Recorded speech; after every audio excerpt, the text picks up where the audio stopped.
And blessed to be with you, Kevin Miller in the morning here, KIDO Talk Radio. Kevin Miller with you, and I thought I would never say this, that I'm actually looking at following Roger Stone on Instagram. Apparently it's one of the things that we should check out all the time.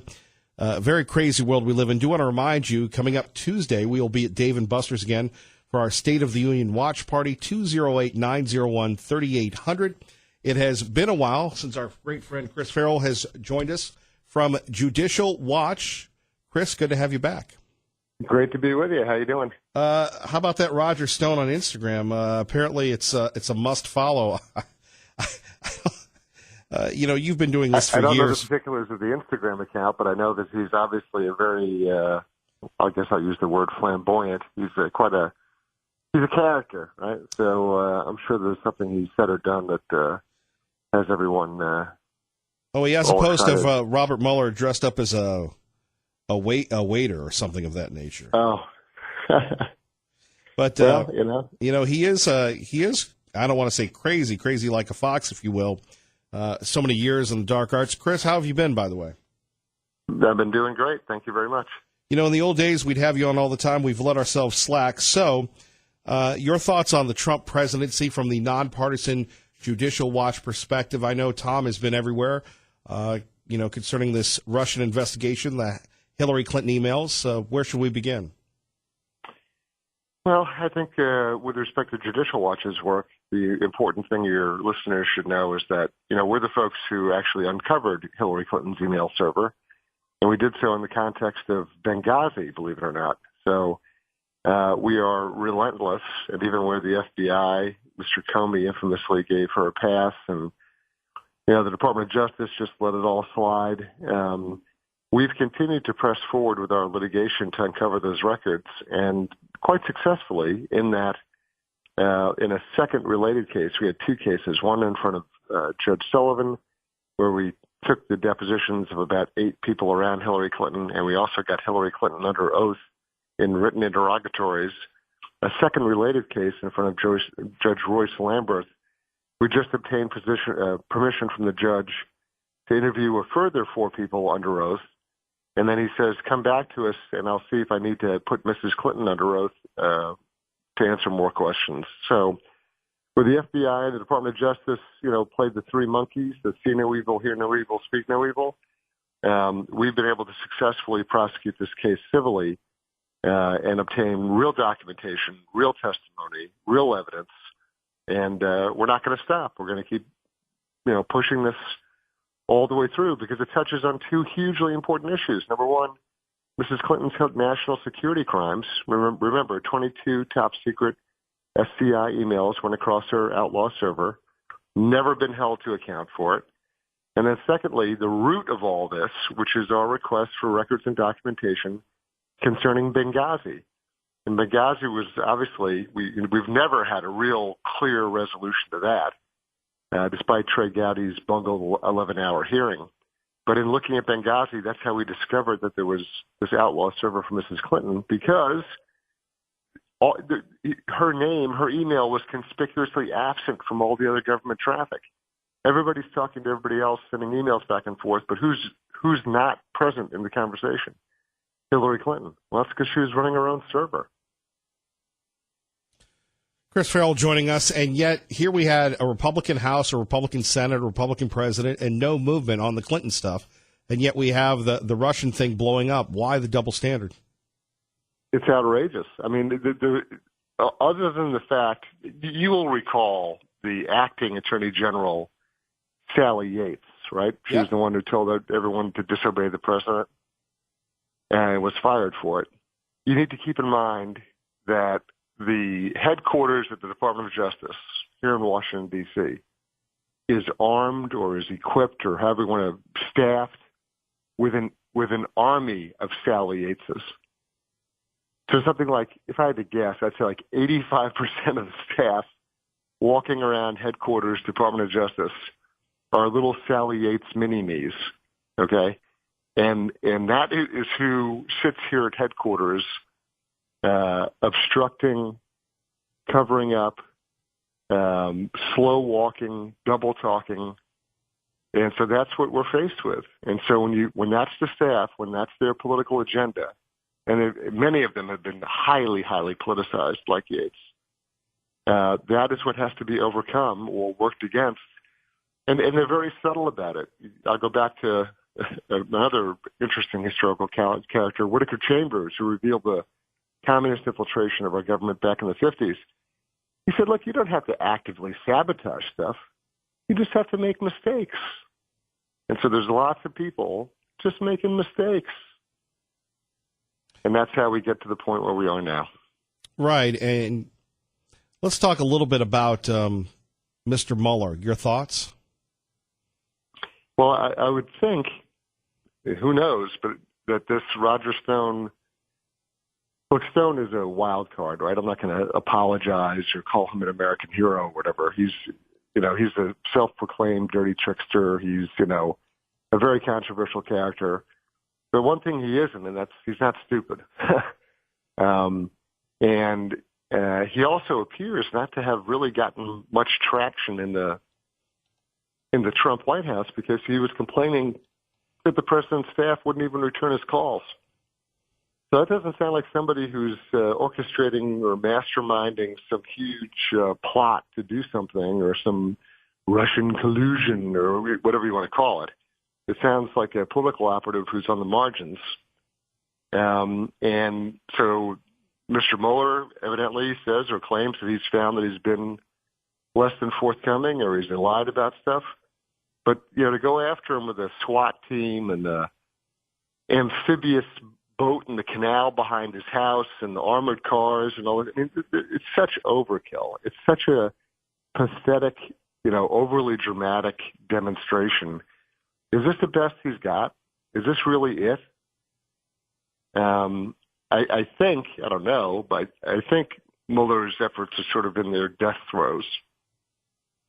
And Chris Farrell, that's why we love Judicial Watch here on KIDO Talk Radio, 107.5 FM, 580 AM, judicialwatch.org, because the media cheering on Mueller, coming up with speculation. Stone's done, Corsi's done, Trump's done, yet nothing to do with the original intent of the investigation.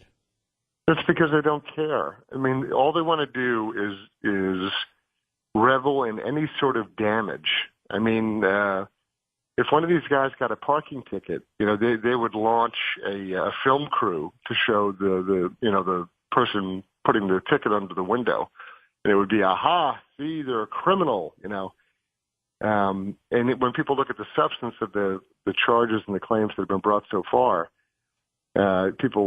legal experts would call them a process crime, meaning they're saying, you lied about not remembering something. Okay, but is there any substance to it? What is the crime? I've yet to hear articulated the underlying crime that Mr. Mueller is investigating. Hillary Clinton, I can tell you specifically, 18 U.S. Code, Section 793F, mishandling of national defense information. I can tell you what the crime is, and I can name the elements of the crime. What is it? What crime specifically is Mr. Mueller investigating? It's in our world, in our country, in our history, you have a crime, and then you go out and you investigate it, and you find people that may be suspects. In Stalinist Soviet Union, you investigate people until you find a crime, and that seems to be the track we're going down. It's not the conventional, hey, look, we found out something happened, now let's go get responsibility for it. This is where we're going to poke around endlessly until we find something that we can hang around somebody's neck. It's a sad, sad state of affairs that we're in. Well, Chris Farrell, it's always good to have you back. A couple more things. I got to ask you, Adam Schiff, all the crazy Democrats, all these goofy committees, how much harm is the country going to be done to the country, Chris, by all this speculation, all the hyperbole, hot air talking points between all these goofy House investigations of a non-event, in my opinion?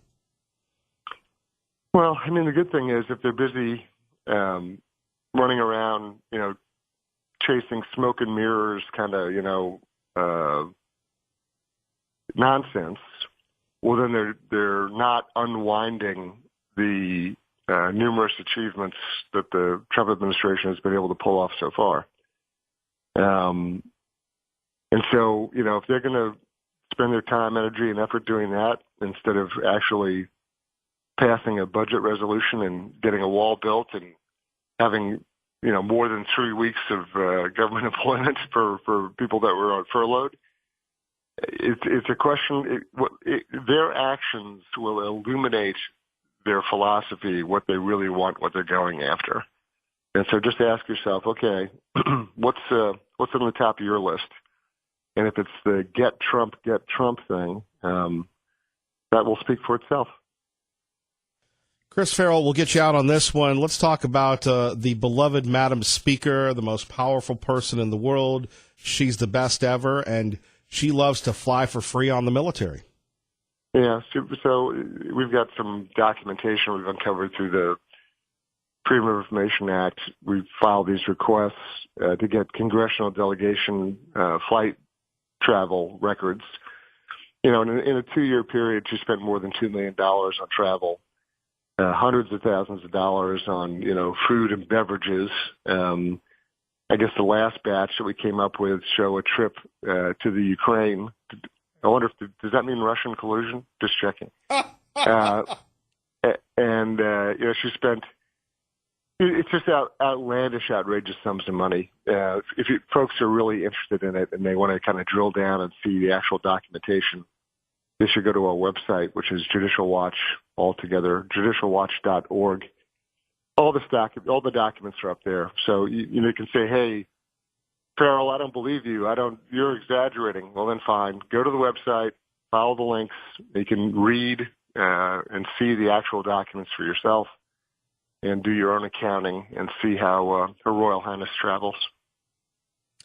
Chris Farrell, we'd love to have you back. Appreciate the outstanding work that the nonpartisan Judicial Watch does, judicialwatch.org. I thought I could get out without butchering the name, but it's such a tongue twister. Thank you, sir. Great. Thanks to be with you. Great to be with you. Thanks. All right. Let's go to the phones. Liberty Linda joins us now. Kevin Miller, KIDO Talk Radio. Hello, Liberty Linda. Good morning, Kevin. Thanks for your patience. Well, thank you for being there for us. Our founding fathers didn't just throw our government together overnight. They really thought ahead about it. I believe all of our founding fathers were Knights Templar or Masons, and they had gone through so much, Kevin. First, with King James of the bloodline being thrown out of England, or Yingland, spelled Yngland, and they were named, England was named after the Yinglings. I don't know if you knew that. I just thought I'd throw a little history. We're learning a lot today. We learned this morning about male and female plants, the difference between hemp and marijuana, and now bloodlines. This is a show that you'll not hear anywhere else in Idaho or America.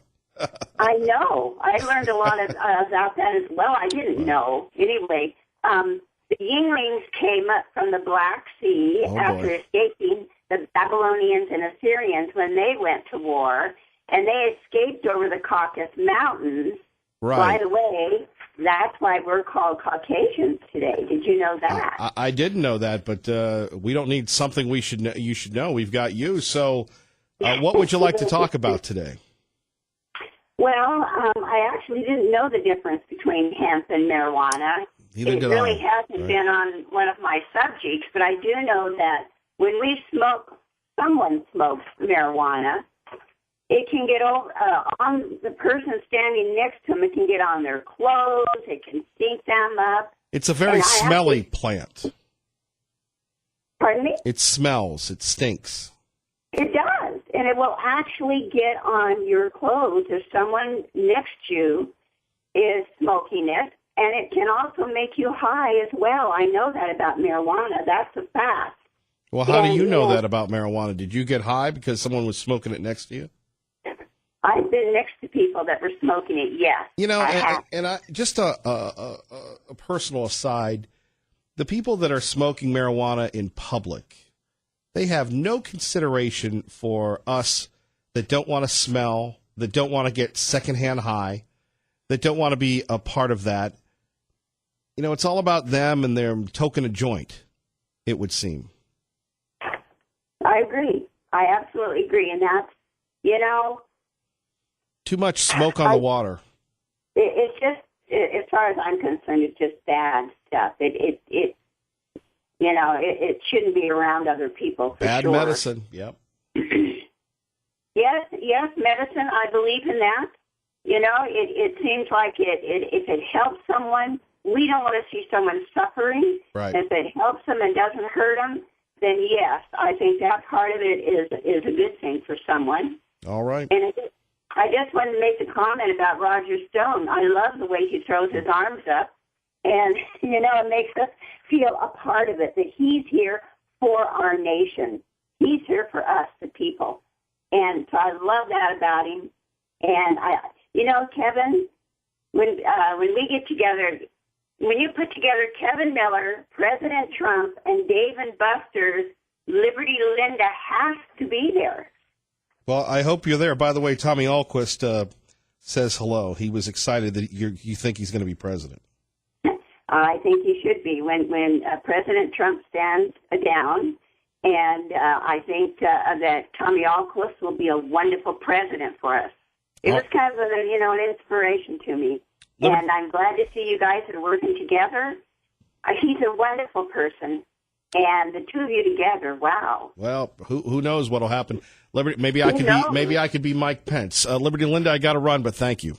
Okay, Kevin. Thank you. Bye-bye. Bye-bye. Liberty Linda confirming for the State of the Union party. If you're just tuning in, we're back, America. Sorry, Nancy, you can't stop us.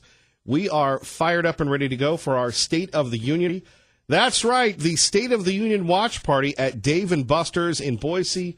I get there around 6, RSVP 208-901-3800. If you're not familiar with it, what we do is we invite you, we have a good time, we watch the State of the Union, and think about it, the Super Bowl is going to be over. What else can you do? And then we have a live mic and we yap until it's time for the morning show. Only here. So we're fired up for that. Phone numbers 580-5436, 580-KIDO. We'd love to hear from you on KIDO Talk Radio. And KIDO Talk Radio, do want to apologize for the technical issues that we're having. We've got the engineering staff on it. They do a great job. But that's why we have 107.5 FM along with 580 AM. And Chris writes in, Kevin Miller, I'm beginning to think the libs are trying to sabotage you. Chris, thank you for the email. I'm beginning to believe that as well. 580-5436, 580-KIDO. Before we get to the difference between hemp and marijuana, which it's taken up a lot of our time, coming up, but should Idaho raise the minimum wage? We'll talk a little bit about that. But here is AOC, Alexandria Ocasio. Is that right, Ray? Am I Ocasio-Cortez or Oscar Cortez? Ocasio-Cortez. Thank you, Ray. Here's what she has to say about capitalism. And you remember the old days when you go, oh, those young kids, they're going to ruin America. Well, they never said this. Capitalism has not always existed in the world, and it will not always exist in the world. Gotta love that. And somewhere in New York, these folks elected this. Can you insult anybody, boy? Can you say, I respectfully disagree with her. I would never call her a nitwit. At what level are we really just living in excess? And what kind of society do we want to live in? Yeah, let's just all get a tent, sing Kumbaya, and buy a mouse suit. Traffic and weather together on 107.5 FM. And Kevin Miller in the morning, KIDO Talk Radio. Coming up, we'll talk a little bit about raising the minimum wage. Are you down with that?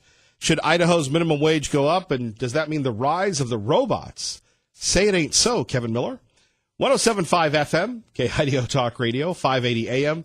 Good morning, Maggie. Good morning, Kevin. And once again, thank you all for joining us. Appreciate it. Don't forget, Dave Ramsey today, noon to 3. Coming up, well, we've got one lawmaker wanting to introduce a bill to raise the minimum wage and the big debate. Thank you, Idaho State Police. Look, God has given us this opportunity to be together as much as the time together that he allows. So publicly, I want to thank the Idaho State Police. And I love this, that all of a sudden the media is giving credit to, well, the suspect says it's hemp. If you're just tuning in, it was the largest pot bust in state history, 6,700 pounds of hemp or pot or marijuana or whatever it is. The driver says, oh, it was hemp. Well, you can't haul hemp or grow hemp in Idaho, buddy. Well, the federal government says it's true, the supremacy clause. Well, the federal government needs to get consistent on that because in Idaho, it's illegal to be smoking, growing, distributing marijuana. In other states, you can do it. Where is the consistency? So we'll talk a little bit about that. But how about this? Raising the minimum wage. The bill would raise the state's minimum wage to $8.25 by July and $12 by 2021. We've seen that in Seattle. We've seen that in other places. And what have you done? You see this on your way to the Oregon coast sometimes. Robots. I mean, you don't even get to talk to anybody. And if you're working in retail, I don't know if I would be so hip to go, hey, go to the scan your own checkout. What are we paying people for if we have to scan our own stuff? Well, at least you don't get the chit-chat. Hey, how you doing? I'm doing well. I'm overpaying for my food. I don't like the state grocery tax. But besides that, I'm great. Maybe we should just eliminate the chit-chat. Maybe they're right about that. 580-5436, 580-KIDO. Coming up, more of your calls. But first, 107.5 FM, 580 AM, KIDO Talk Radio is your home for Fox News exclusively here. And joining us now, live from London, Simon Owen. Simon, good morning. Good morning, Kevin. So the controversy over the Brexit continues. Thankfully, one person has some knowledge this morning right here on the radio, and that would be you. Well, I'll do my best to unpick it because this is something that is rumbling on, and it's still unclear where it's going. And actually, it even came up in Washington yesterday at the Senate Intelligence Committee, and the man who holds the role of America's top spy, Dan Coats, the Director of National Intelligence, he spoke about the risks that would come with what's become known as a no-deal Brexit, a situation where Britain and the EU are unable to agree on the terms of their divorce. And Dan Coats said this would cause economic disruptions that could substantially weaken the UK and Europe. So that is the assessment of the US intelligence community. And the reason more and more people are talking about this is because it's 2.5 years since the referendum in which British voters voted to leave the European Union. And there's now just 2 months to go, or just under 2 months, until Brexit Day, the day set down in law where this is due to happen. And there's minimal signs in terms of breakthroughs and in terms of whether these two sides are going to get something in place or not, because the Prime Minister here, Theresa May, after 2 years of talks, she struck a deal and agreed it with the EU in November, and then she had to bring it back to London and get Parliament's approval. And she's failed to do that. And so the latest round of voting was last night. Various ideas voted on, amendments to May's plan that were put forward. And one of the few amendments that was actually passed that lawmakers said they wanted, to send Theresa May back to Brussels and reopen talks. Amazing when you think about this. And the people of Great Britain voted on this, right? Of England voted, said, look, we want out. Easier said than done, it appears. Yeah. And Theresa May argues in Parliament that this is something that lawmakers have said. They're going to respect the result of the referendum, which was that Britain has to leave. It is a huge deal here. You know, if you think about how dominant President Trump's election and time in office has been to the American news agenda, it's the same with Brexit in Britain. It's a really seismic shift for this country. And there was clearly a mandate to leave, but equally it was close. It was 52% to 48%. So there's a lot of people who feel very strongly about it on both sides. So it's a sensitive subject. And the question is, what does Brexit mean? And I've been out over the past couple of years speaking to campaigners and all sorts of people who've got all sorts of opinions. And some people who like Brexit think it means cutting all ties with the EU, severing all relations, whether it's trade, security, immigration, whatever. Cut the ties and be done with them. They believe that's what they voted for. But other people who like Brexit believe, and this is where Theresa May is, that a relationship should continue, that it's sensible to keep good trade ties with your closest geographical neighbours, and that it's good for security to have certain elements of relations as well. And in that sense, you're going to have to accept some EU rules still probably governing the UK. So there's a split among people about what they think Brexit means. And Theresa May has put forward what is essentially a compromise, but critics say that she's given too much away. How does this impact the United States? Well, I mean, probably not particularly. If there is this no-deal Brexit, as they call it, on March 29th, then here we've had food store bosses warning of food shortages. We've had hospital chiefs warning of medicine shortages potentially. You know, there's the risk that it is potentially bumpy if it happens. I mean, the impact on the US is not likely to be huge unless this goes really southwards, in which case, you know, Britain's the 6th largest economy in the world, and if the UK economy starts tanking, then that's the sort of thing that can drag on global markets. But, you know, the immediate impact is minimal where you are. The change, though, of Britain leaving does affect the United States because there is a close ally here in the UK who's going to be able to negotiate on trade deals, perhaps on closer security cooperation, maybe. But also the US is going to lose Britain's eyes being at the EU negotiating table. And for a long time, the Brits have sort of been this helpful ally to have, you know, a window into the EU. And that access through Britain is going to go once Brexit happens. So, look, for the United States, the sky's not going to fall, but it could be a bumpy time for a close ally. Simon, thank you very much. Hope all is well. You have a great day, sir. Thanks, Kevin. Thank you. Simon Owen joining us, Fox News, only on KIDO Talk Radio. Bill that would raise Idaho's minimum wage to $12 an hour by the year 2021. Democratic Representative Sue Chu introduced House Bill 55 Friday. Under the bill, Idaho's minimum wage would increase to $8.25 an hour by July. Now, hey, I have a question for everybody, and I'm sorry to interrupt Dee Sarton from Channel 7 here, but when's anybody introducing the bill to get rid of the grocery tax? When's anybody going to introduce the bill to get rid of that? Or are we going to hear the doom and gloomers, sorry, Kevin Miller, we don't have any money? Well, last year you had a record amount of surplus. So much so, you bought the big campus on Chittenden there, the old HP campus, hundreds of millions of dollars, well, at least over $100 million, plus renovations, plus repairs. Well, Kevin Miller, that's going to save us a lot of money when it comes to, well, when it comes to renting and leasing. You're telling me the state of Idaho, with, you know, practically owns the land that's not owned by the federal government, couldn't come up with a better place to centralize government that we already owned, we the people? Heck, trade something out with Dave Beater. I mean, he's always looking to build a park or something like that.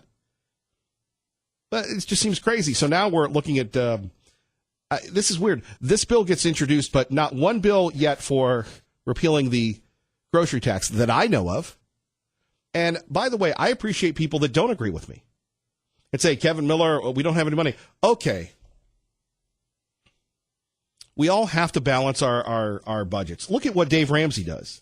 So you're telling me that if Dave Ramsey had a $60 million, this is what we should do. We should try and get Dave Ramsey on and say, Dave Ramsey, okay, the state of Idaho has a $60 million shortfall. How does that happen? Should all the government workers, should all the state workers, should all the taxpayers, because we're all in this together, go out and get jobs hauling pizzas and such?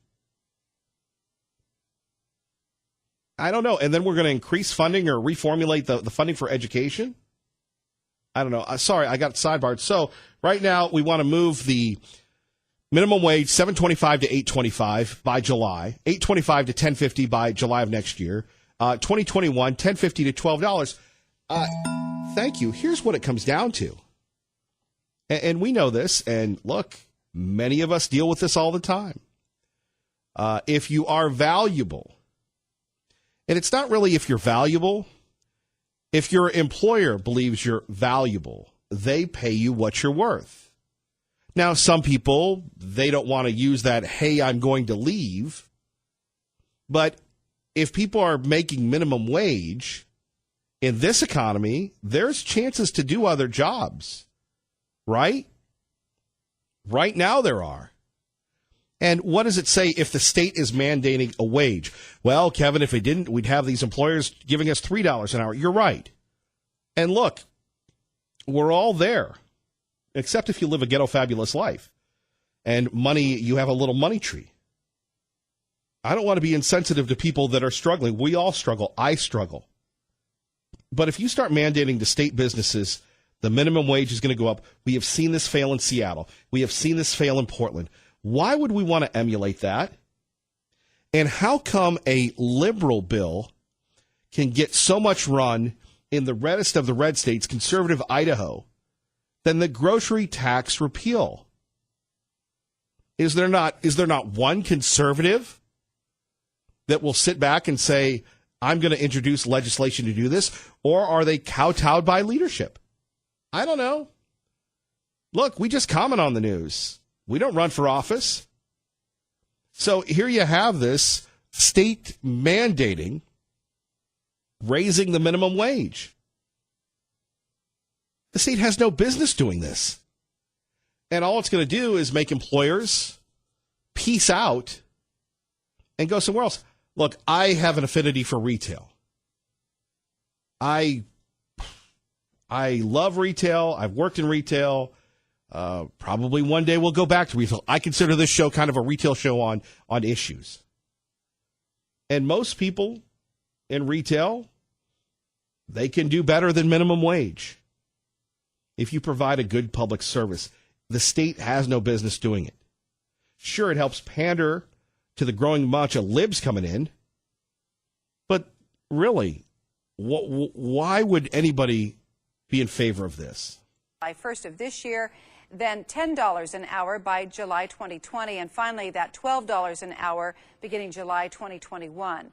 Tipped employees would see their hourly wages go up from $3.35 an hour to $7.35 by July 2021.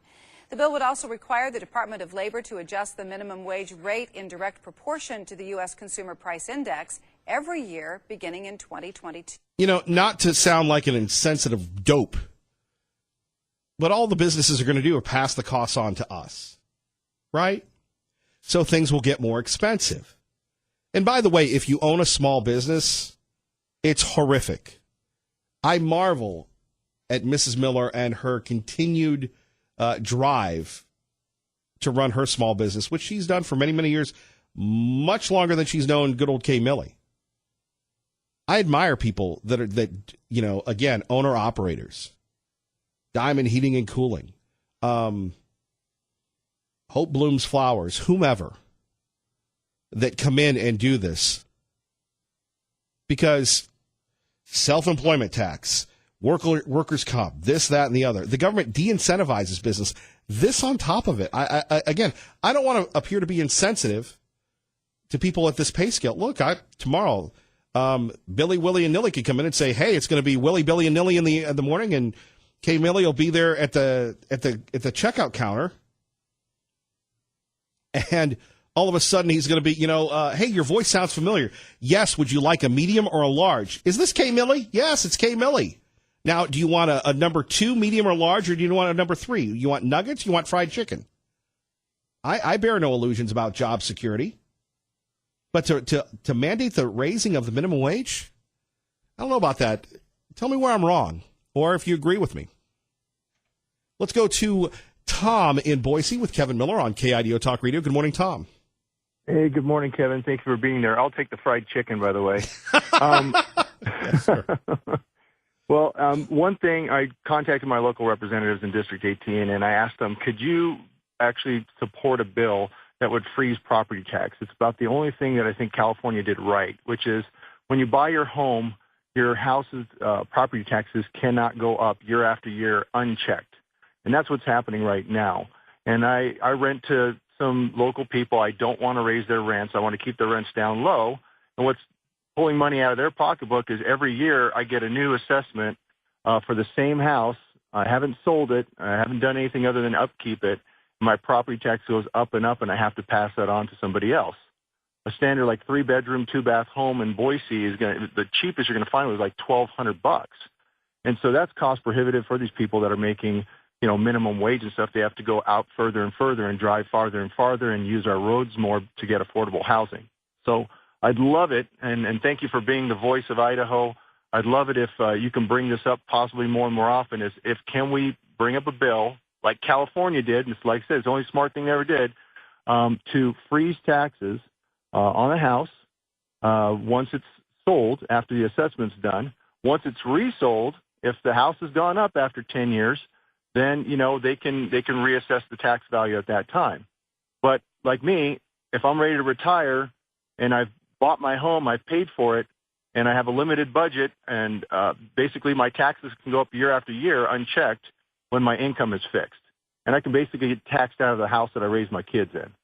So I just want to bring that up, and hopefully that'll be a point of conversation when you have politicians on and so forth, because I really think that's a huge chunk out of everybody's pocketbook every month is their housing costs.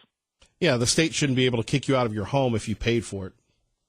Exactly, yeah. And it's common sense. So appreciate what you do, Kevin. Thank you very much, and keep on keeping on. Thank you, Tom. Take care. All right. Let's go to Jared in Nampa with Kevin Miller on KIDO Talk Radio, 107.5 FM, 580 AM. Good morning, Jared. Well, I totally agree with Tom on that. Just as a side note, he definitely got a great point. I don't think anybody should pay in that type of a situation pay on their property tax because the government can't seem to accept what they already have going for that house. And it does cause a lot of cost differences. And when we're talking about the wage situation and minimum wage being lifted, part of the reason why people think wage needs to be lifted is because, what do you know? Rent's higher. It's harder to get a job that pays enough.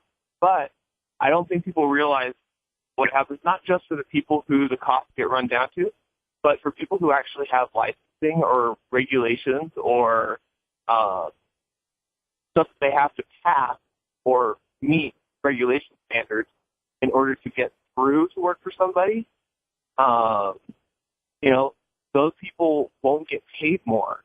They'll just be required to have more regulatory standards already in play that they would normally get raised for before they could actually be considered continuing to be hired for that company.